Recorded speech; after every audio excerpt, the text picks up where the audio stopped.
LinkedIn Invoice, Episode 8, Sound Advice. I think that LinkedIn messaging is a crucial part of LinkedIn engagement and communication, and it works very well. My only drawback with it is that it's only 60 seconds long. It's sometimes difficult to get a good message across, and you can't add notes.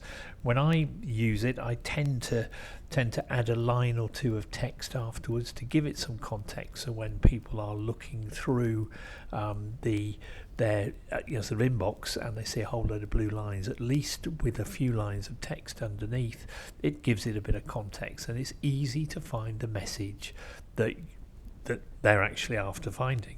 And I think sound is really important because sound nurtures emotion, and let's face it, brand is emotion and marketing is motion. So if we can instill that meet, like, know, trust through our voices, I think it's very important.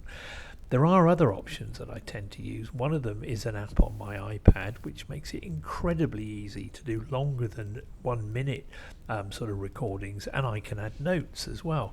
And it's a bit more visually inspiring as well. It's not just a blue line, it's got a bit of, you can add a picture in there as well, and there are several options to download.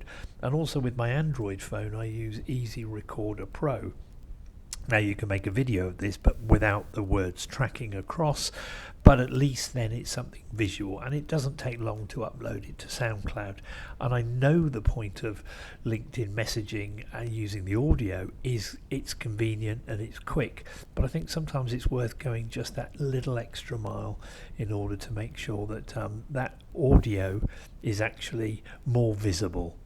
If this has been of any help, or you want any questions, and you have any questions around audio and the use of audio messaging, please do contact me. I look forward to hearing from you.